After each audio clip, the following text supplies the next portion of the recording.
नमस्कार साथियों, Kalyani IAS academy के डिजिटल प्लेटफॉर्म पर आपका हार्दिक स्वागत है। पिछले लेक्चर में हमने जीवों में श्वसन को बहुत ही अच्छे से पढ़ा एवं समझा था। इस लेक्चर में हम पशुओं एवं पौधों में प्रजनन, जिसमें मनुष्यों में प्रजनन को बहुत ही अच्छे से पढ़ेंगे एवं समझेंगे। तो शुरू करते हैं। मनुष्य एवं जीवधारुओं के लिए पाचन तंत्र, श्वसन तंत्र, उत्सर्जन तंत्र, परिसंचरण तंत्र और यहाँ तक कि कंकाल तंत्र अति महत्वपूर्ण होता है, क्योंकि ये उनके अस्तित्व को या ये उनके जीवन के लिए अति महत्वपूर्ण होता है।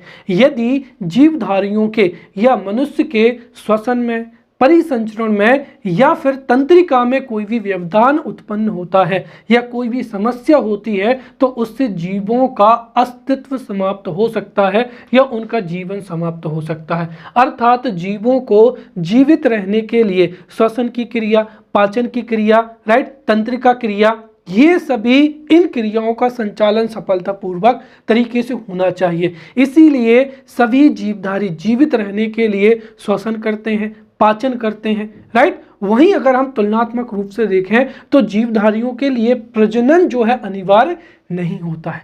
अर्थात कोई भी जीवधारी चाहे तो वह प्रजनन की प्रक्रिया में भाग ले या ना ले, वह अपना जीवन व्यतीत कर सकता है। तो ये जीव के ऊपर निर्भर करता है कि वह प्रजनन की क्रिया में भाग ले या ना ले।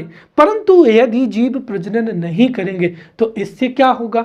इससे जीवधारियों की जैसे ही मृत्यु होगी तो उनकी अपनी जाति की संख्या में धीरे धीरे कमी आती चली जाएगी और एक समय ऐसा आएगा कि उनकी जाति का कोई भी सदस्य जीवित नहीं रहेगा और पृथ्वी पर उनकी जाति का अस्तित्व समाप्त हो जाएगा।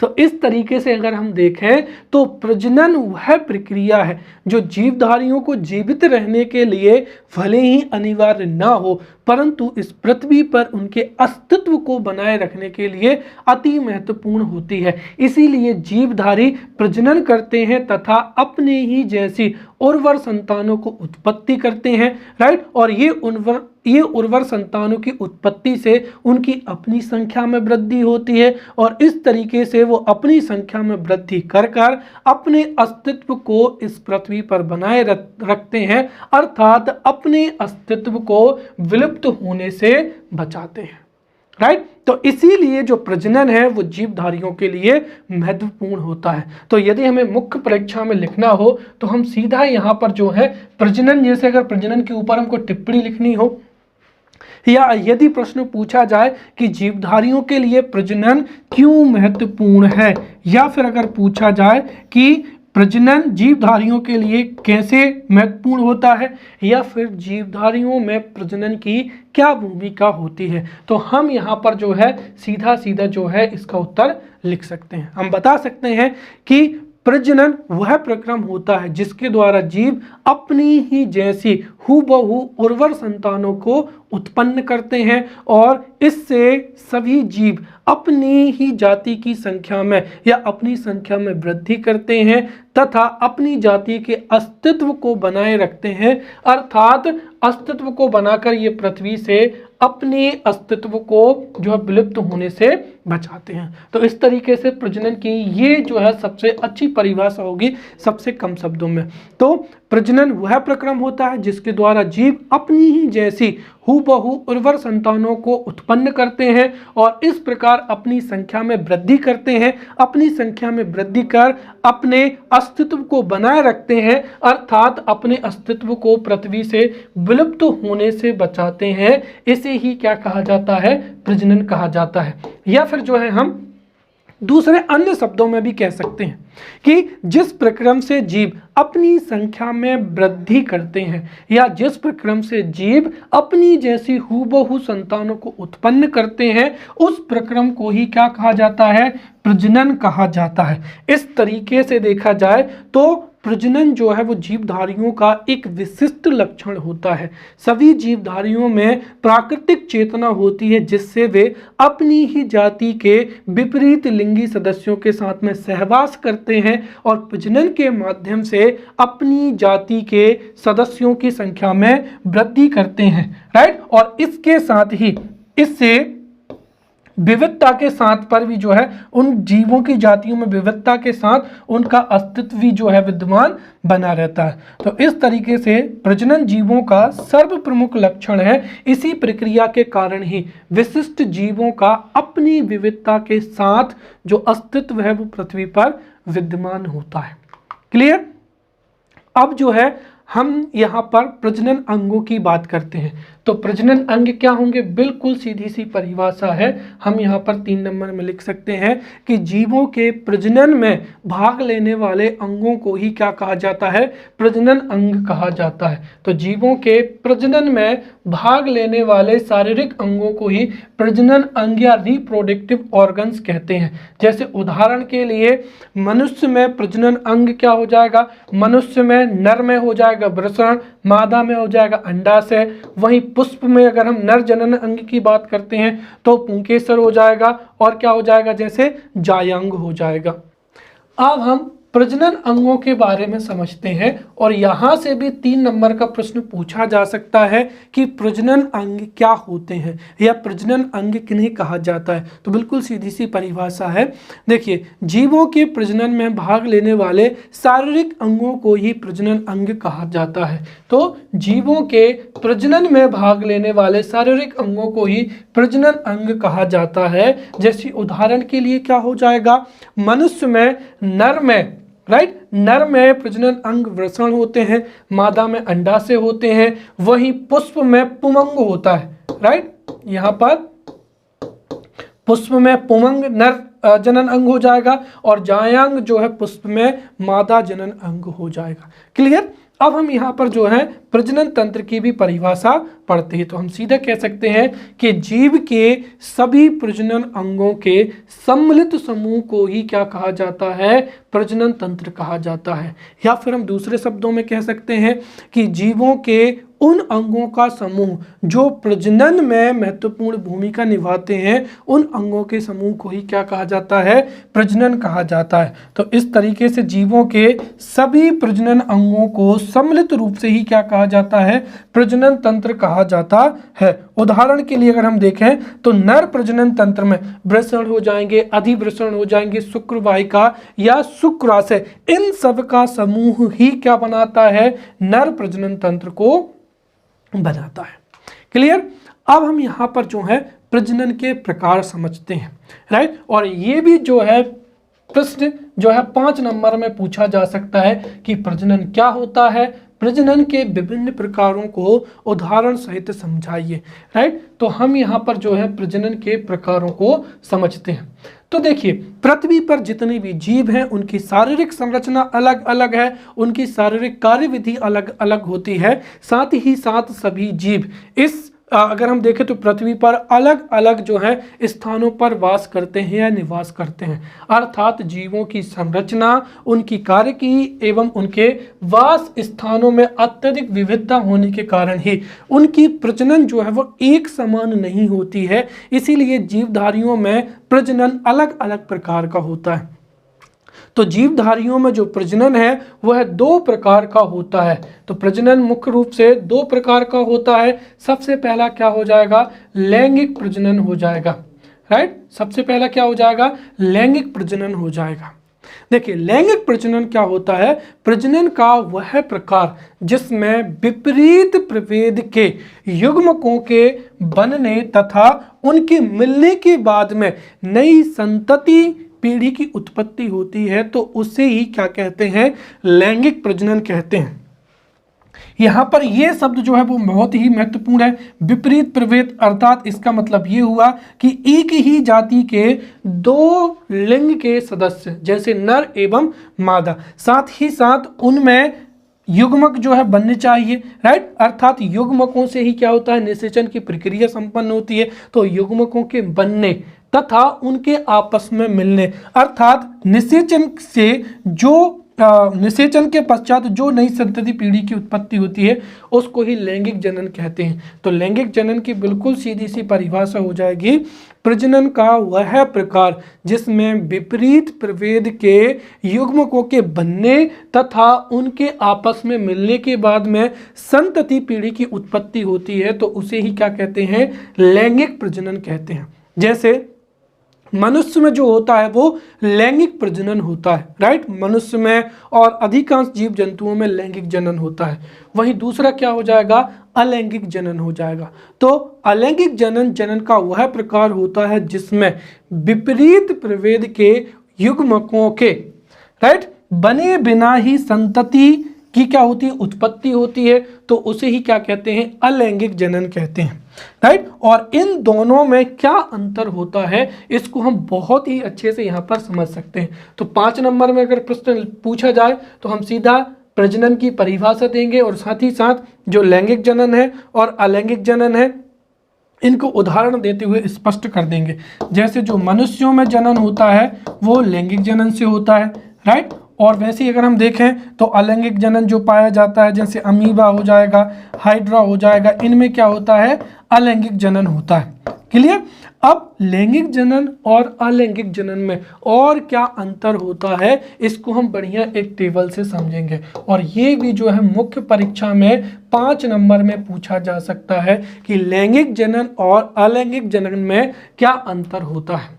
या फिर पूछ सकते हैं कि प्रजनन को स्पष्ट करते हुए लैंगिक प्रजनन तथा अलैंगिक प्रजनन में अंतर को स्पष्ट कीजिए। तो इस तरीके का जो प्रश्न है वो मुख्य परीक्षा में पूछा जा सकता है। तो हम यहाँ पर लैंगिक जनन या लैंगिक प्रजनन, बात एक ही है। तो हम यहाँ पर जो है लैंगिक जनन या जिसको क्या कहा जाता है, सेक्सुअल रिप्रोडक्शन कहा जाता है, और दूसरा हो जाएगा अलैंगिक जनन या अलैंगिक प्रजनन जिसे असेक्सुअल क्या कहा जाता है, रिप्रोडक्शन कहा जाता है। तो लैंगिक एवं अलैंगिक जनन या प्रजनन में हम यहाँ पर अंतर को समझते हैं। पहला क्या हो जाएगा, देखिए लैंगिक जनन में संतान की उत्पत्ति के लिए 2 विपरीत लिंगी जनकों का होना आवश्यक होता है। अर्थात लैंगिक जनन की उत्पत्ति के लिए, राइट, अर्थात लैंगिक जनन में संतान की उत्पत्ति के लिए 2 विपरीत लिंगी जो है जनकों का होना अनिवार्य है, राइट, माता एवं पिता। तो वहीं जो अलैंगिक जनन होता है, राइट, अलैंगिक जनन में एक ही जनक से जो है संतानों की उत्पत्ति होती है, अर्थात इसमें 2 जनकों का होना अनिवार्य नहीं होता है। तो पहला अंतर तो यही हो जाएगा, लैंगिक जनन में संतान की उत्पत्ति के लिए 2 जनकों का होना आवश्यक होता है। तो वहीं अलैंगिक जनन में जो है संतान की उत्पत्ति के लिए 2 जनकों का होना आवश्यक नहीं होता है, क्योंकि इसमें एक ही जनक के द्वारा संतान की उत्पत्ति होती है।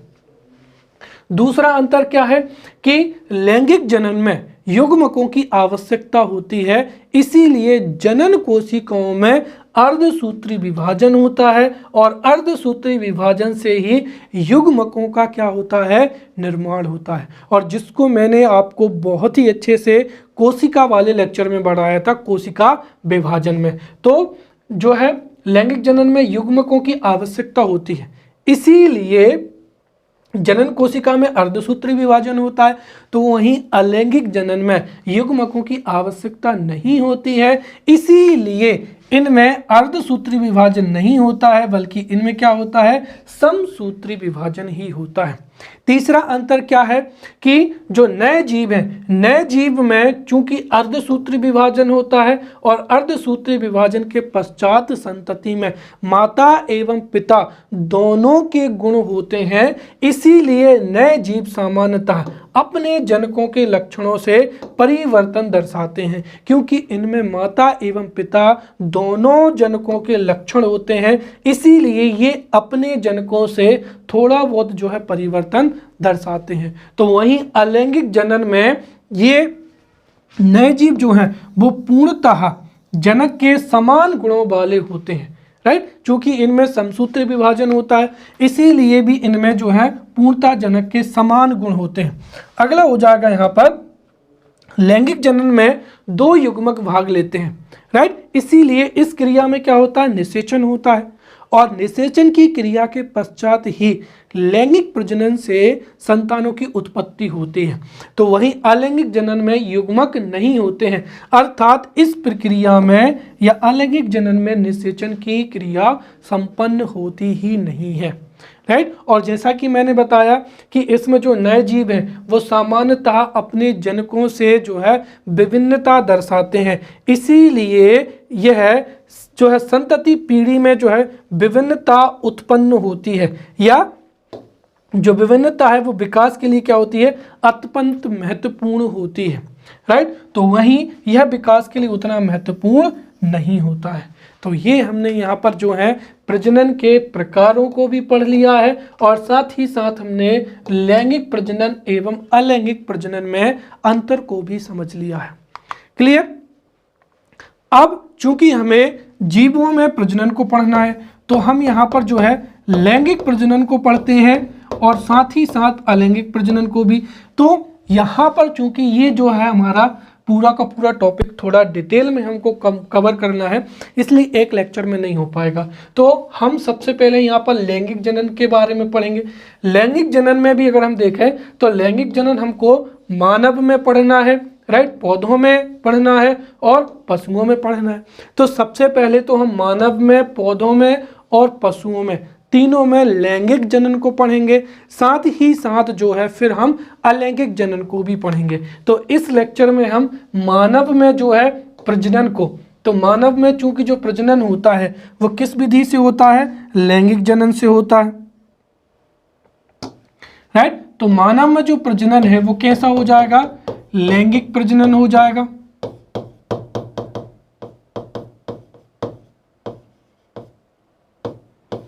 राइट। तो मानव में जो है हम लैंगिक प्रजनन को पढ़ेंगे, साथ ही साथ पौधों में दोनों प्रकार का जो है हम जनन पढ़ेंगे। राइट। तो पौधों में लैंगिक जनन को भी पढ़ेंगे और क्या हो जाएगा,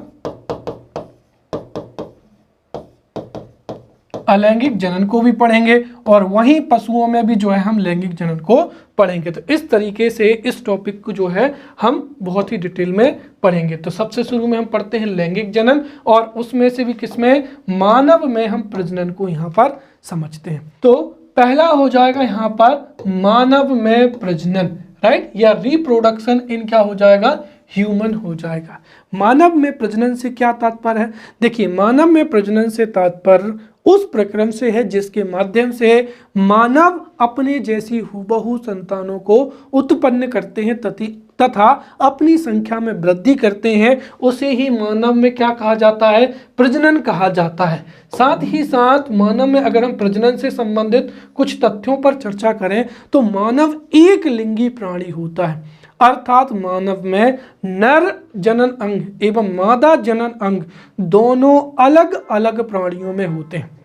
जब हमने जीवों का वर्गीकरण देखा था तो जीवों के वर्गीकरण में हमने समझा था कि कुछ ऐसे जंतु होते हैं, राइट, जिसमें एक ही जीव में नर एवं मादा जनन अंग होते हैं, राइट, जिन्हें हम उभयलिंगी कहते हैं। परंतु अगर हम नर की बात करते हैं या मानव की बात करते हैं तो मानव यूनिसेक्सुअल प्राणी है, मानव एक लिंगी प्राणी है, अर्थात मानव जीव में एक ही लिंग उपस्थित होता है, और इस आधार पर मानव में नर एवं मादा जो लिंग है वो अलग अलग होते हैं। राइट। तो मानव एक लिंगी प्राणी है। साथ ही साथ मानव में जो प्रजनन होता है वो लैंगिक प्रजनन होता है, और लैंगिक प्रजनन होता है तो निषेचन भी होता है। तो मानव में जो अंडे का निषेचन होता है वो मादा की फैलोपियन ट्यूब या फैलोपियन नली में होता है, वहीं जो भ्रूण का विकास होता है वो मादा के गर्भाशय में होता है। साथ ही साथ मानव जरायुज होते हैं, अर्थात मानव अपने जैसे ही सीधे शिशु को क्या करते हैं, जन्म देते हैं। तो जरायुज का तात्पर्य ये हुआ कि अपने जैसे सीधे शिशु को जन्म देते हैं, अर्थात ये अंडे नहीं देते हैं। तो मानव जरायुज होते हैं जो कि अपने जैसे ही शिशुओं को जन्म देते हैं। साथ ही साथ मनुष्य एकलिंगी होता है, तो हम यहाँ पर नर एवं मादा को स्पष्ट कर लेते हैं। देखिए मानव जीव जो केवल शुक्राणु उत्पन्न करते हैं उसे क्या कहा जाता है, नर कहा जाता है, और जिन जीवों में केवल अंडाणुओं की उत्पत्ति होती है उन्हें मादा कहते हैं। तो ऐसे मानव जीव जो शुक्राणु उत्पन्न करते हैं उनको नर मानव कहते हैं, और ऐसे जीव जो केवल अंडाणु की उत्पत्ति करते हैं उन्हें मादा मानव कहा जाता है। क्लियर। अब जो है हम मानव में प्रजनन अंगों की चर्चा करते हैं। चूंकि मानव में लैंगिक प्रजनन होता है, इसीलिए हम यहाँ पर शुरुआत में कुछ प्रजनन अंगों को समझते हैं। तो मानव में प्रजनन क्रिया में जो अंग भाग लेते हैं उनको ही प्रजनन अंग कहते हैं। और मानव में जो प्रजनन अंग है वो पुरुष, नर एवं मादा में अलग अलग होते हैं और जिनका विकास भी अलग अलग आयु में होता है। राइट, मानव में जो मादा है, राइट, मादा में प्रजनन अंगों का विकास 12 से 13 वर्ष की आयु में हो जाता है, अर्थात, और चूंकि ये जलवायु के ऊपर भी डिपेंड करता है। राइट, अगर हम देखें तो वहीं जो पश्चिमी देश है जहां पर जो है शीतोष्ण जो है शीत जलवायु है, वहां पर हो सकता है कि जो जनन अंगों का विकास हो या परिपक्वता हो वो थोड़ी 1-2 वर्ष पश्चात हो। वहीं अगर हम भारत की बात करते हैं, सामान्य रूप से बात करते हैं, तो मानव में प्रजनन अंग मादा में 12 से 13 वर्ष की उम्र में परिपक्व हो जाते हैं, तो वहीं जो है नर में 15 से 18 वर्ष की उम्र में जो है जनन अंग क्रियाशील हो जाते हैं। वहीं जो प्रजनन अंग है, प्रजनन अंग न केवल प्रजनन में महत्वपूर्ण भूमिका निभाते हैं बल्कि कुछ हार्मोन का स्त्रावण भी करते हैं, और ये हार्मोन ही मानव के शरीर में ऐसे परिवर्तन लाते हैं जिससे लैंगिक लक्षणों का क्या होता है, विकास होता है। जैसे आवाज का पतली होना या मोटा होना, राइट, स्तनों का विकास होना या जनन अंगों पर बाल का आना। तो प्रजनन अंग प्रजनन की क्रिया में भाग भी लेते हैं, साथ ही साथ हार्मोन्स का स्त्रावण भी करते हैं जो मानव में लैंगिक लक्षणों के विकास के लिए महत्वपूर्ण भूमिका निभाते हैं। साथ ही साथ मानव में लैंगिक लक्षणों के विकास में क्या क्या होता है, जैसे स्तनों का विकास हो जाएगा, जनन अंगों पर बाल आना हो जाएगा, दाढ़ी आना हो जाएगा, मूंछ आना, यही क्या होते हैं, आवाज का पतला एवं मोटा होना आदि जो है लैंगिक लक्षण होते हैं। साथ ही साथ मनुष्य में नर एवं मादा में नर जनन अंग एवं मादा जनन अंग अलग अलग जो है विकसित होते हैं। तो सबसे पहले हम यहाँ पर समझते हैं नर प्रजनन तंत्र, या क्या हो जाएगा, मेल रिप्रोडक्टिव सिस्टम। अब यहाँ से पूरा का पूरा 11 नंबर का प्रश्न पूछा जा सकता है कि प्रजनन कैसे कहते हैं। राइट, मानव में नर प्रजनन तंत्र के सभी अंगों का विस्तार से वर्णन कीजिए। या फिर हो सकता है 5 नंबर में पूछ लिया जाए कि शुक्र वाहिका किसे कहा जाता है। राइट, नर प्रजनन तंत्र में इसकी क्या भूमिका होती है, या फिर जो है वृषण क्या होते हैं। राइट, इनके महत्व को स्पष्ट कीजिए। तो इस तरीके से 11 नंबर के या 5 नंबर के, या हो सकता है 3 नंबर का जो है पुरस्थ ग्रोथ से टिप्पणी पूछ ली जाए, या अधिवृषण से 3 नंबर का प्रश्न पूछा जा सकता है। तो इस तरीके से हो सकता है कि 11 नंबर में प्रश्न पूछ लिया जाए कि नर जनन जो है नर प्रजनन तंत्र क्या होता है। राइट, सभी अंगों का विस्तार से चर्चा कीजिए। तो इस तरीके से हम यहाँ पर पूरा का पूरा समझते हैं। तो सबसे पहला हो जाएगा यहाँ पर नर प्रजनन तंत्र या मेल रिप्रोडक्टिव क्या हो जाएगा, सिस्टम हो जाएगा। सबसे पहले हम यहाँ पर परिभाषा पढ़ते हैं कि नर प्रजनन तंत्र जो है किसे कहा जाता है। तो देखिए, मानव में नर में जनन कोशिका उत्पादन या जनन कोशिका उत्पन्न करने वाले अंग एवं उस जनन कोशिका को निषेचन के स्थान तक ले जाने वाले अंगों के समूह को ही क्या कहा जाता है, नर प्रजनन तंत्र कहा जाता है। राइट, तो नर में जनन कोशिका उत्पादित करने वाले अंग एवं उस जनन कोशिका को निषेचन के स्थान तक ले जाने वाले अंगों के समूह को ही क्या कहा जाता है, नर प्रजनन तंत्र कहा जाता है। और मानव के जो नर प्रजनन तंत्र हैं उनमें निम्नलिखित अंग एवं उनसे संबंधित रचनाएं सम्मिलित होती हैं। जैसे क्या हो जाएगा, वृषण एवं वृषण कोश हो जाएगा, अधिवृषण हो जाएगा, शुक्र वाहिका हो जाएगा, शुक्राशय हो जाएगा, पुरस्थ ग्रोथ हो जाएगी और शिश्न आ जाएगी। यहाँ पर मानव शरीर के यदि अंगों पर कोई भी प्रश्न पूछा जाता है या फिर उनका महत्व पूछा जाता है तो हमेशा मानव शरीर में जो भी अंग है या जो भी रचना है उसके महत्व को हमको सबसे पहले लिखना है। राइट, वो कहाँ अवस्थित है, राइट, उससे संबंधित फैक्ट को हम जो है दूसरे नंबर पर प्राथमिकता देंगे। तो इन अंकों को या जो जितने भी अंग हैं इनमें सबसे पहले हम ये भी ध्यान रखेंगे कि इनका क्या महत्व होता है। तो इन अंगों के बारे में हम जो है एक एक करके समझते हैं। तो सबसे पहला हो जाएगा यहाँ पर वृषण एवं क्या हो जाएगा, वृषण कोश हो जाएगा, राइट। तो वृषण एवं वृषण कोश क्या होता है, राइट। इसमें से वृषण को हम पहले ही पढ़ चुके हैं, जो अंतःस्रावी तंत्र है उसमें जनन ग्रंथियों में हमने पहले भी पढ़ लिया है।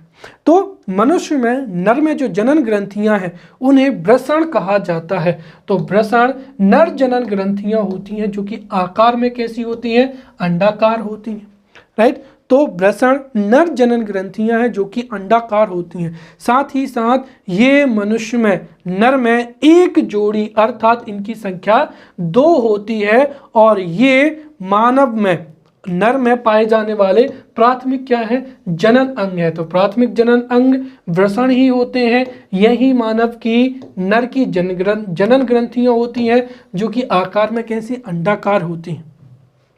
साथ ही साथ वृषण में एक द्रव भरा रहता है जिसे ही क्या कहते हैं, वृषण द्रव कहते हैं। और जो वृषण द्रव है ये नर में उदर गुहा में उपस्थित ना होकर त्वचा की बनी एक थैली जैसी रचना में क्या होते हैं, उपस्थित होते हैं, अर्थात ये वृषण कोश में स्थित होते हैं। तो यहाँ से एक प्रश्न ये भी बन सकता है कि नर में जो वृषण है वो उदर गुहा से बाहर क्यों अवस्थित होते हैं, राइट। तो इसका उत्तर हम दे सकते हैं कि जो वृषण है वो त्वचा की बनी एक थैली जैसी रचना, जिसे क्या कहते हैं, वृषण कोश कहते हैं। तो वृषण नर में उदर गुहा में उपस्थित ना होकर त्वचा की बनी एक थैली जिसे वृषण कोश कहते हैं उसमें ही ये पाए जाते हैं। इसका कारण ये है कि नर में शुक्राणुओं का जो जनन होता है, राइट, शुक्राणु या जिन्हें हम क्या कहते हैं, नर युग्मक कहते हैं। तो नर में नर युग्मक या शुक्राणु का जो उत्पादन होता है वो मानव शरीर के तापमान जो कि 37 डिग्री सेंटीग्रेड होता है उससे 2 से 3 डिग्री सेंटीग्रेड पर कम पर होता है। इसीलिए मानव में शुक्राणुओं का उत्पादन हो सके और इसके लिए कम तापमान हो सके, यही कारण है कि जो शुक्राणु यही कारण है कि जो वृषण है ये उदर गुहा से बाहर वृषण कोश में क्या होते हैं, स्थित होते हैं, ताकि शुक्राणुओं का उत्पादन हो सके। साथ ही साथ जो शुक्राणु है वो नर शरीर में 30 दिन तक जीवित रहते हैं। साथ ही साथ जब संभोग से यही शुक्राणु मादा के शरीर में प्रवेश करते हैं तो मादा के शरीर में ये 72 घंटों तक ही क्या रहते हैं, जीवित रहते हैं। अर्थात 72 घंटों के पहले यदि मादा के अंडाणुओं से निषेचित हो जाते हैं तो ठीक है, अदरवाइज ये जो है जीवित नहीं रह पाते हैं। फिर उसके साथ ही जो वृषण है ये अंतराली कोशिकाओं या इनके जो लीडिंग सेल है, राइट, लीडिंग सेल के जो है समूह पाए जाते हैं जो कि नर जनन हार्मोन टेस्टोस्टेरोन का क्या करते हैं, स्त्राव करते हैं। तो वृषण में जो अंतराली कोशिकाएं हैं, राइट, उनसे नर जनन हार्मोन टेस्टोस्टेरोन क्या होता है, स्त्रावित होता है। और यही टेस्टोस्टेरोन जो कि क्या कहलाता है, लैंगिक हार्मोन कहलाता है, यही नर में गौण लैंगिक लक्षणों या सेकेंडरी सेक्सुअल कैरेक्टर्स के विकास और नियंत्रण में क्या होता है, सहायक होता है। अर्थात यदि यह हार्मोन पर्याप्त मात्रा में स्रावित होगा तो फिर नर का जो लैंगिक लक्षण है वो प्रकट होने लगेंगे। अर्थात जैसे ही जनन ग्रंथियों का विकास होगा, टेस्टोस्टेरोन का स्त्रावण होगा, तो नर की जो आवाज़ है वो मोटी हो जाएगी, दाढ़ी मूंछ आना प्रारंभ हो जाएंगे, राइट, इत्यादि जो है लैंगिक लक्षणों का विकास होता है। साथ ही साथ वृषण से जो शुक्राणु है वो शुक्राणु कोशिकाएं हैं वो अधिवृषण में चली जाती हैं जहां पर वो क्या होती हैं, संचित रहती हैं। तो वृषण में एक तरीके से अगर हम देखें, हाँ, वृषण का जो सबसे महत्वपूर्ण कार्य है ये भी और समझते हैं। वृषण का सबसे महत्वपूर्ण कार्य होता है शुक्राणुओं का निर्माण करना, राइट, जिसको हम क्या कहते हैं, नर युग्मक कहते हैं।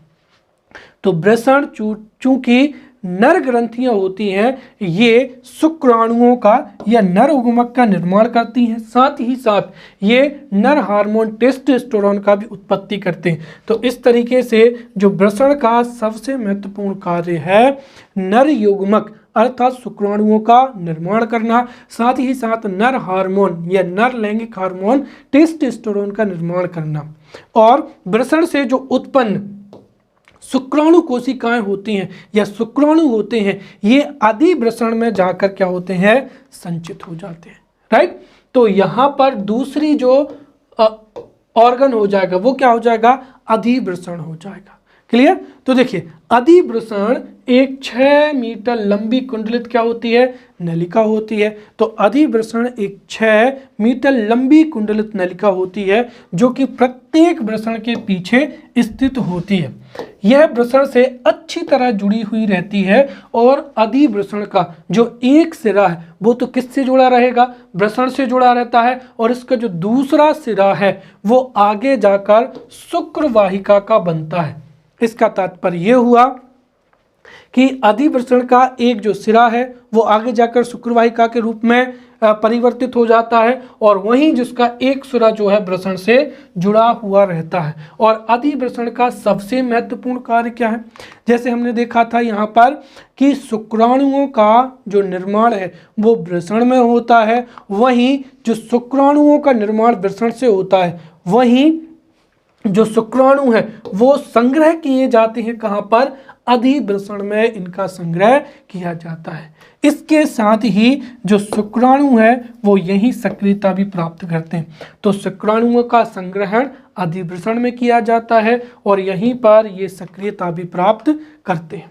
तीसरी हो जाएगी यहाँ पर जो है रचना हो जाएगी शुक्रवाहिका। देखिए शुक्रवाहिका एक पतली क्या होती है, नलिका होती है। राइट, तो शुक्रवाहिका एक पतली नलिका होती है जिसके माध्यम से शुक्राणु अधिवृषण से कहां पर आते हैं, शुक्राशय में पहुंचते हैं। राइट, तो शुक्राशय एक पतली नलिका होती है जहां से या जिसके माध्यम से शुक्राशय जो कि अधिवृषण में संग्रहित होते हैं, वहां से ये शुक्राशय में क्या होते हैं, पहुंचते हैं। साथ ही साथ जो शुक्रवाहिका है वो अधिवृषण को शुक्राशय से जोड़ती है। तो इस तरीके से अगर हम देखें तो वृषण नर युग्मक अर्थात शुक्राणुओं का उत्पादन करते हैं। फिर जो अधिवृषण है इनमें अधिवृषण में शुक्राणुओं का संग्रहण होता है, साथ ही साथ यहाँ पर जो शुक्राणु वो सक्रिय होते हैं। फिर तीसरी हो जाएगी शुक्रवाहिका। शुक्रवाहिका के माध्यम से ही जो शुक्राणु है, राइट, शुक्राणु है वो अधिवृषण से कहां पर पहुंचते हैं, शुक्राशय में पहुंचते हैं, और शुक्रवाहिका अधिवृषण से शुक्राशय को जोड़ती है। अब चौथा हो जाएगा शुक्राशय। तो शुक्राशय एक जोड़ी पतली पेशी युक्त भित्ति वाली क्या होती है, पाली युक्त संरचना होती है। राइट, तो शुक्राशय जो है वो एक जोड़ी पतली पेशी युक्त भित्ति वाली पाली युक्त क्या होती है, संरचना होती है, और यह है प्रोस्टेट जो ग्रंथियां हैं उनके ऊपर स्थित होती है।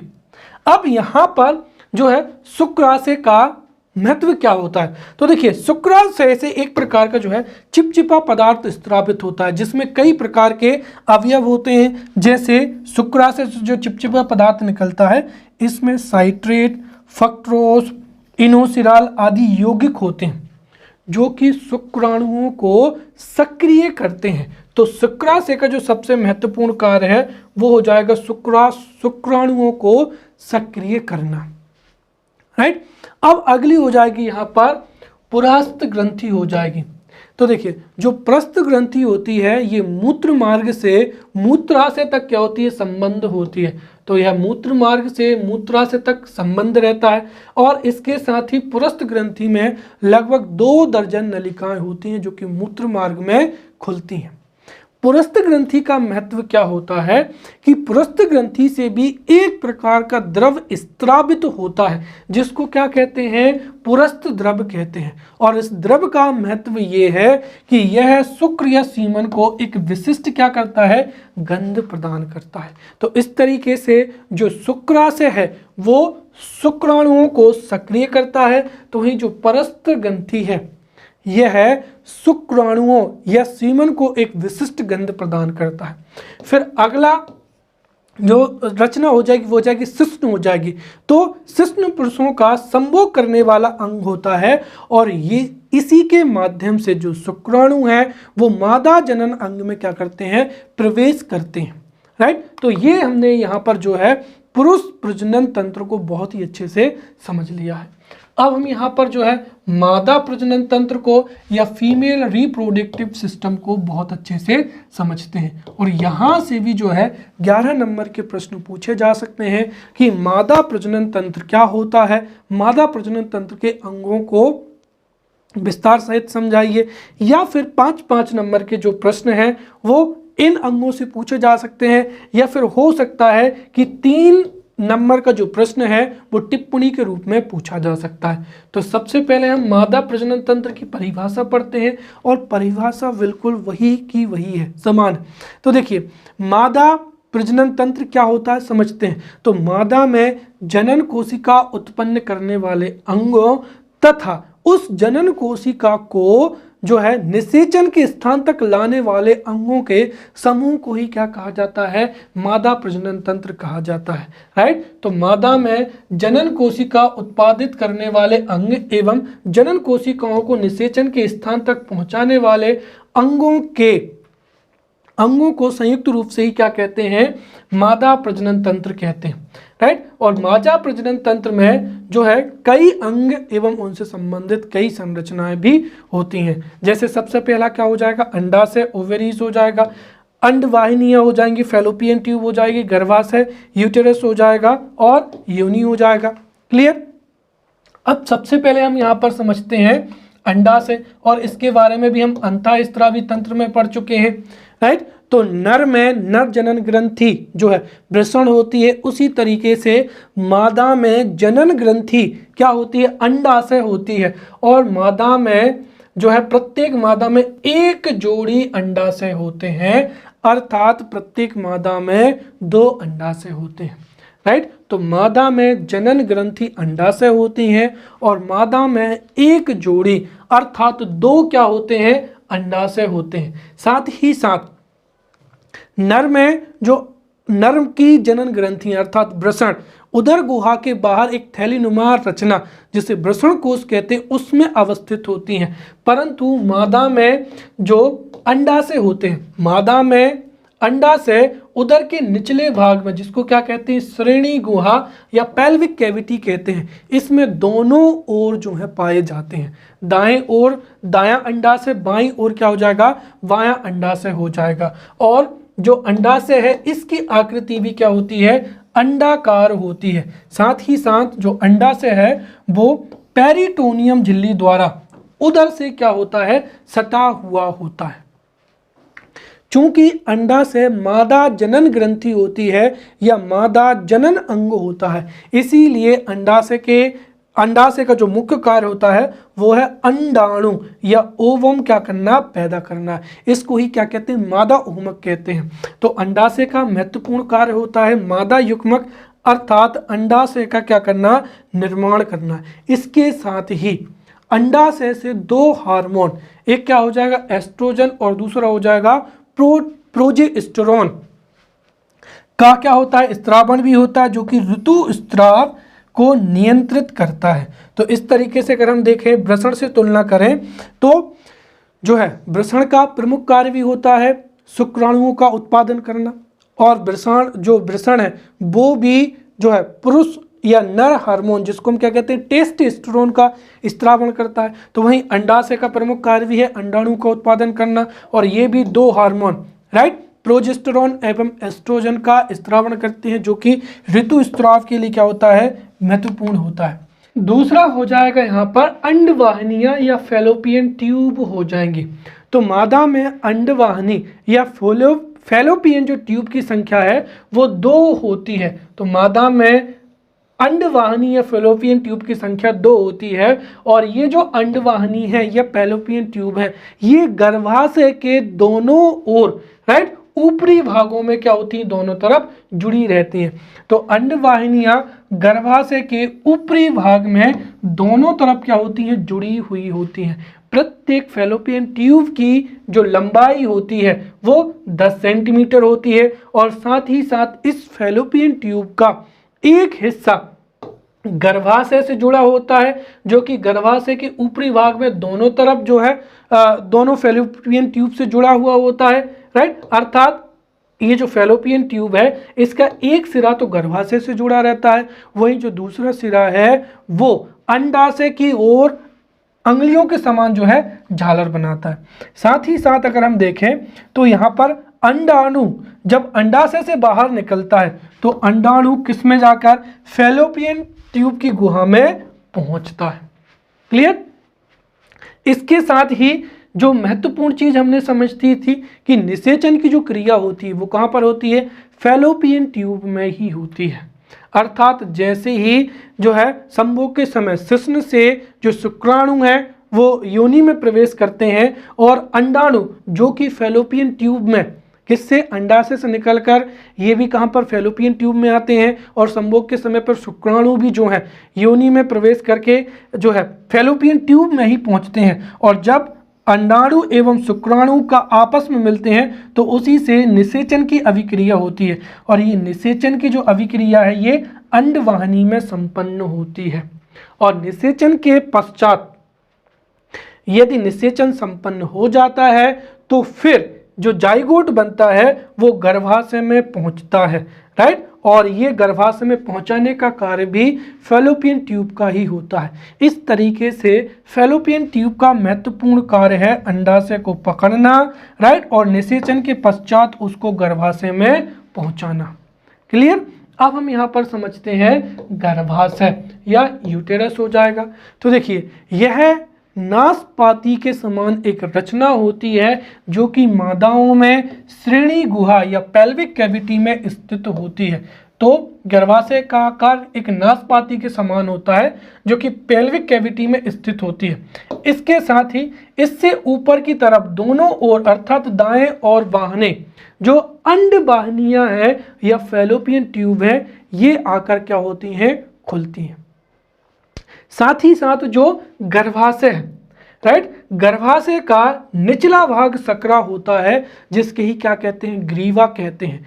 तो गर्भाशय का निचला भाग सकरा होता है जिसको ग्रीवा कहते हैं। साथ ही साथ ग्रीवा का आगे की ओर जो भाग है वो योनि में क्या होता है, परिवर्तित हो जाता है और गर्भाशय का जो निचला छिद्र है वो इसी योनि में खुलता है। गर्भाशय का जो प्रमुख कार्य है वो कार्य क्या है कि ये जो निषेचित अंडाणु है, हमने देखा था कि फैलोपियन ट्यूब में ही निषेचन होता है और निषेचन की प्रक्रिया में अंडाणु एवं शुक्राणु मिलते हैं और जब निषेचित अंडाणु एवं शुक्राणु मिलने से ही क्या बनता है, जाइगोट बनता है। और जब ये जाइगोट जो कि फैलोपियन ट्यूब के माध्यम से कहाँ पर पहुँचता है, गर्भाशय में पहुँचता है और इसी गर्भाशय में जो निषेचित अंडाणु होते हैं उससे भ्रूण का क्या होता है, विकास होता है। अर्थात गर्भाशय भ्रूण के विकास हेतु उचित स्थान प्रदान करता है। क्लियर। अब अगला हो जाएगा यहाँ पर योनि। तो योनि एक लंबी नली के समान रचना होती है। यह बाहर के तल से कहाँ तक, गर्भाशय तक फैली हुई होती है। साथ ही साथ योनि के शरीर के बाहर खुलने वाले छिद्र को ही क्या कहते हैं, योनि द्वार कहते हैं। योनि की दीवार में ही बल्वोरीथ्रल ग्रंथियां जो है पाई जाती हैं जिससे एक चिपचिपा पदार्थ निकलता है, राइट। और यह जो द्रव है ये संभोग के समय योनि को चिकना बनाता है। साथ ही साथ योनि एवं मूत्र वाहिनी के द्वार पर एक छोटा सा मटर के दाने जैसा उभार स्थित होता है जिसे भग शिश्निका कहते हैं, राइट।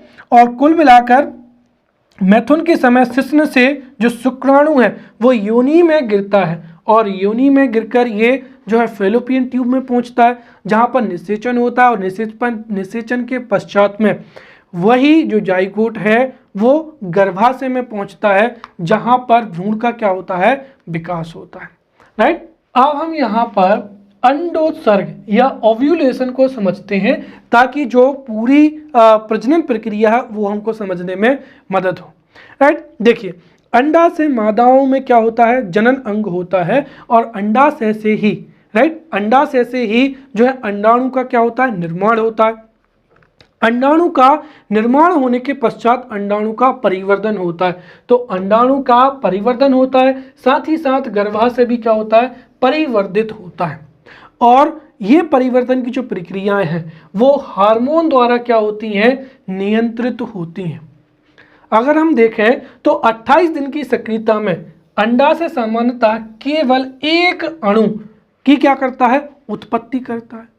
तो अंडाशय के द्वारा अंडाणु की उत्पत्ति होती है, फिर उसका अंडाशय में ही परिवर्तन होता है, वो अंडाशय में ही होता है। कुछ दिन पश्चात जो है वो अंडाशय से निकलकर कहां पर आता है, फैलोपियन ट्यूब में आता है। अगर हम देखें तो 28 दिन का जो चक्र होता है, 28 दिन के चक्र में अंडाशय में केवल एक अणु क्या होता है, उत्पादित होता है, और यह जो अणु है वो 13वें या 14वें दिन जो है क्या होता है, जो है अंडोत्सर्ग होता है। अर्थात 13वें या 14वें दिन से लेकर ये 19वें दिन तक फैलोपियन ट्यूब में रहता है, और इस प्रक्रिया को ही क्या कहते हैं, अंडोत्सर्ग कहते हैं। तो सीधी सी बात है, अंडाशय से निकलकर अंडाणु का या फिर ओवम का फैलोपियन ट्यूब में आना ही क्या कहलाता है, अंडोत्सर्ग कहलाता है। तो अंडाशय द्वारा अंडाणु की निर्मुक्ति को ही क्या कहते हैं,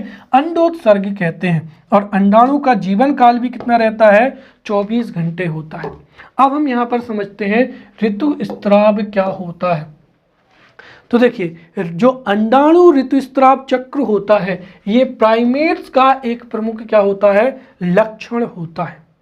ऋतुस्राव को समझने के लिए अगर हम देखें तो मादाओं में जो प्रजनन काल होता है, राइट, मादाओं में प्रजनन काल 12-13 वर्ष की उम्र से लेकर 40 से 50 वर्ष की उम्र तक चलता है। तो हम सीधा सीधा कह सकते हैं कि मादाओं का प्रजनन काल अर्थात 12-13 वर्ष से लेकर 40-50 वर्ष की आयु तक जो प्रजनन काल होता है, इसमें गर्भावस्था की अवस्था को छोड़कर या गर्भावस्था को छोड़कर प्रति 26 से 28 दिनों की अवधि पर गर्भाशय से रक्त तथा इसकी आंतरिक दीवार से श्लेष्म का स्राव होता है, जो कि 3-4 दिनों तक चलता है, और इसे ही क्या कहते हैं, रजोधर्म या मासिक धर्म कहते हैं, या फिर इसे ही क्या कहा जाता है, ऋतुस्राव कहा जाता है। और ऋतुस्राव से समझिए, अभी हमने समझा था अंडोत्सर्ग, राइट, या ओव्यूलेशन। ओव्यूलेशन क्या होता है, जो ऋतुस्राव प्रारंभ होता है, ऋतुस्राव के प्रारंभ होने के 14 दिन बाद में, लगभग जो है 14 दिन बाद में क्या होता है, अंडोत्सर्ग होता है। क्लियर। और यह जो अंडोत्सर्ग है ये दोनों अंडाशयों से बारी बारी से होती है। तो सीधा कह सकते हैं कि मादाओं में 12 से 13 वर्ष से लेकर 40 से 45 वर्ष की आयु के बीच में गर्भावस्था को छोड़कर प्रति 26 से 28 दिनों की अवधि पर गर्भाशय से रक्त एवं इसकी आंतरिक दीवारों से श्लेष्म का स्राव होता है, जो कि 3-4 दिनों तक चलता है, और इसी क्या कहते हैं, ऋतुस्राव चक्र कहते हैं। इसका महत्व ये है कि ऋतुस्राव के जो है लगभग 14 दिनों बाद ही अंडोत्सर्ग का क्या होता है, अंडोत्सर्ग होता है। अब अंडोत्सर्ग से एक चीज और समझ सकते हैं कि देखिए, अंडाशय का निर्माण जो है, अंडाणु का निर्माण अंडाशय में होता है, जो कि ऋतुस्राव के 13वें-14वें दिन अंडे का क्या होता है, निर्मुक्ति होती है और वो फैलोपियन ट्यूब में आ जाता है। अर्थात जो अंडाणु है वो अंडवाहिनियों में या फैलोपियन ट्यूब में 15वें से लेकर 19वें दिन तक क्या होता है, इसमें रहता है। और यदि इसी समय पर क्या होता है, निषेचन होता है, अर्थात इसी समय पर यदि स्त्री संभोग करती है तो जो है शुक्राणु भी कहां पर, योनि में प्रवेश करेगा, और शुक्राणु भी कहां पर, फैलोपियन ट्यूब में पहुंचेगा। और अंडाणु और शुक्राणु अगर आपस में मिलते हैं तो उससे जाइगोट का निर्माण होगा, और उससे अंडाणु क्या हो जाएगा, निषेचित हो जाएगा या फर्टिलाइज्ड हो जाएगा। और जैसे ये फर्टिलाइज्ड हो जाएगा तो ये गर्भाशय में चला जाता है, और गर्भाशय में फिर क्या होगा, भ्रूण का विकास होगा। परंतु यदि 15वें से 19वें दिन के बीच में जो है निषेचन की प्रक्रिया संपन्न नहीं होती है तो वह अगले ऋतुस्राव में क्या होता है, बाहर निकल जाता है। मादाओं में जो मासिक धर्म है या ऋतुस्राव का जो चक्र है वो प्रथम बार 12 से 13 वर्ष की आयु में आता है, जिसको मेनार्की कहा जाता है, राइट। इसके साथ ही हम यहाँ पर एक चीज और समझेंगे जो कि प्रोजेस्टेरोन से संबंधित है। क्लियर। तो यहाँ पर अंडोत्सर्ग के पश्चात में, अंडोत्सर्ग जैसे ही होता है वैसे ही जो फैलोपियन ट्यूब होती है वो पीले रंग की हो जाती है, इसे ही क्या कहते हैं, कार्पस लुटियम कहते हैं। और इसी कार्पस लुटियम द्वारा जो है प्रोजेस्टेरॉन नामक हार्मोन का क्या होता है, स्त्रावण होता है। क्लियर। तो ये आपने जो है मादा जनन अंग को भी या मादा प्रजनन तंत्र को भी बहुत अच्छे से पढ़ लिया है। अब जो है हम यहाँ पर मानव प्रजनन की क्रिया विधि को समझते हैं। क्लियर। तो यहाँ पर यह भी प्रश्न 5 नंबर में पूछा जा सकता है कि मादा प्रजनन की क्रिया विधि को समझाइए।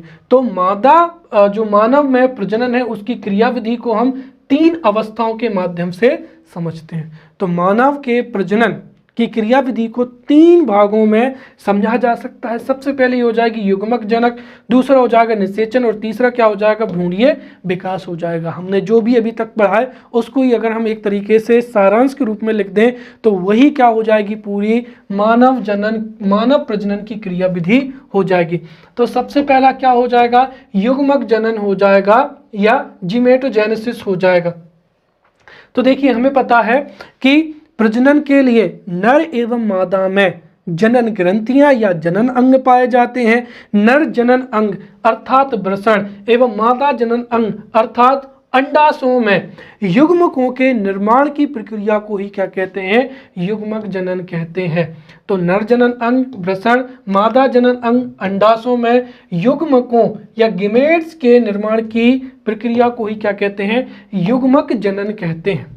और युग्मकों का जो निर्माण है वो वृषण एवं अंडाशय के माध्यम से होता है। क्लियर। जो वृषण से जो युग्मक निर्माण होता है उसको ही क्या कहते हैं, शुक्राणु कहते हैं। राइट। और वहीं अंडाशय से जो युग्मक का निर्माण होता है उसको ही क्या कहते हैं, हम अंडाणु कहते हैं। तो इस तरीके से वृषण में शुक्राणुओं का जो निर्माण है वो शुक्र जनन की प्रक्रिया से होता है। वहीं अंडाशय में, राइट, अंडाशय में अंडाणुओं का जो निर्माण है वो अंड जनन की प्रक्रिया कहलाता है। कुल मिलाकर ये है कि वृषण के द्वारा शुक्राणुओं का निर्माण और अंडाशय के द्वारा अंडाणुओं का निर्माण को ही क्या कहते हैं, हम युग्मक जनन कहते हैं। क्लियर। दूसरा क्या हो जाएगा, निषेचन हो जाएगा। राइट। तो जब नर एवं मादा संभोग करते हैं तो उससे जो नर युग्मक शुक्राणु एवं मादा युग्मक अंडाणु, राइट, योनि में आपस में क्या होते हैं, मिलते हैं। और इनके मिलने से ही युग्मनज या क्या बनता है, जाइगोट बनता है। इस प्रक्रिया को ही क्या कहते हैं, निषेचन कहते हैं। तो नर युग्मक शुक्राणु एवं मादा युग्मक अंडाणु के आपस में सम्मिलन से ही युग्मनज या जाइगोट बनने की प्रक्रिया को ही क्या कहते हैं, निषेचन कहते हैं। और निषेचन की प्रक्रिया कहाँ पर संपन्न होती है, राइट, मादा की अंडवाहिनी या फैलोपियन ट्यूब में होती है। और निषेचन की प्रक्रिया में जो है नर युग्मक का केवल केंद्रक भाग लेता है, राइट, जबकि संपूर्ण मादा युग्मक इसमें क्या होता है, भाग लेता है। राइट। और चूंकि ये जो नर एवं मादा युग्मक आपस में मिलते हैं, राइट, जिसे निषेचन कहते हैं, ये निषेचन की प्रक्रिया भी 2 प्रकार की होती है। आंतरिक निषेचन हो जाएगा और बाह्य निषेचन हो जाएगा। यदि मनुष्यों की बात करते हैं तो मनुष्यों में क्या होता है, जो है अंतः निषेचन या आंतरिक निषेचन पाया जाता है। तो दरअसल हम यहाँ पर आंतरिक निषेचन और बाह्य निषेचन को भी थोड़ा पढ़ लेते हैं। ये भी हो सकता है 5 नंबर में आपसे पूछा जा सकता है, आंतरिक निषेचन एवं बाह्य निषेचन में क्या अंतर होता है। लिखिए। तो सबसे पहला हो जाएगा क्या, आंतरिक निषेचन। देखिए आंतरिक निषेचन वह निषेचन होता है जिसमें नर एवं मादा युग्मक अर्थात शुक्राणु एवं अंडाणुओं का जो है संलयन मादा शरीर के अंदर होता है। तो जब नर एवं मादा युग्मकों का संलयन मादा के अंदर हो तो वो आंतरिक या अंतः निषेचन, और यदि नर एवं मादा में निषेचन या युग्मकों का संलयन बाहरी माध्यम में हो तो वो क्या कहलाएगा, बाह्य निषेचन कहलाएगा। जो आंतरिक निषेचन होता है उसमें नर युग्मक अधिक संख्या में होते हैं और मादा युग्मक कम संख्या में होते हैं, जबकि बाह्य निषेचन में नर एवं मादा युग्मकों की संख्या क्या होती है, अधिक होती है। तीसरा अंतर यह है कि आंतरिक निषेचन में नर युग्मक जो है वो बाहरी माध्यम में छोड़े जाते हैं, तो वहीं मादा युग्मक जो है शरीर के अंदर होता है। वहीं जो है बाह्य निषेचन, इसमें दोनों के दोनों युग्मक जो है वो बाह्य माध्यम में छोड़े जाते हैं। जो है आंतरिक निषेचन में यहाँ पर अगर हम देखें तो इनकी इससे उत्पन्न होने वाले जीवों की संख्या क्या होती है, कम होती है, और इसमें उत्पन्न होने वाले जीवों की संख्या क्या होती है, अधिक होती है। क्यों? क्योंकि इसमें नर एवं मादा युग्मक क्या होते हैं, अधिक संख्या में बनते हैं, इसलिए जीवों उत्पन्न होने वाले जीवों की संख्या भी अधिक होती है। तो वहीं आंतरिक निषेचन में नर युग्मक की संख्या कम होती है, राइट, इसीलिए उत्पन्न होने वाली संतानों की संख्या भी कम होती है। साथ ही साथ निषेचन के पश्चात उत्पन्न जो संतति होती है वो शरीर के अंदर होती है, जो कि कैसी होती है, पूर्णतः सुरक्षित होती है, अर्थात इसमें जो भ्रूणीय विकास है वो मादा शरीर के अंदर ही होता है, परंतु इसमें निषेचन बाहरी माध्यम में होने के कारण ये कम सुरक्षित होता है। जैसे मनुष्य में क्या होता है, अंतः निषेचन होता है, तो वहीं जो जलीय जंतु हैं एवं कई उभयचर जंतु हैं उनमें बाह्य निषेचन होता है। तो इस तरीके से ये हमने यहाँ पर अंतः निषेचन और बाह्य निषेचन को भी समझ लिया है। क्लियर? तो पहली क्रिया क्या हो जाएगी, युग्मक का जनन, अर्थात नर जनन अंग जो है, नर जनन अंग वृषण में शुक्राणुओं का निर्माण एवं मादा जनन अंग अंडाशय में अंडाणुओं के निर्माण की प्रक्रिया को ही युग्मक जनन कहते हैं।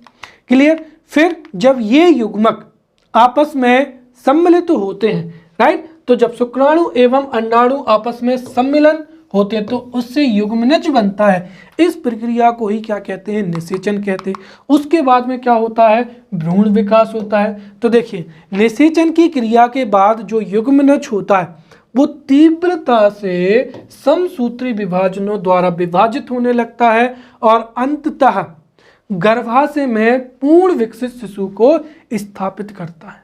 तो निषेचन के पश्चात जैसे निषेचन होता है, फैलोपियन ट्यूब से जो है युग्मनज कहाँ पर पहुंचता है, गर्भाशय में पहुंचता है, जहां पर यह समसूत्री विभाजन होता है और यह जो है तेजी से क्या होता है, पूर्ण विकसित शिशु के रूप में स्थापित हो जाता है, राइट।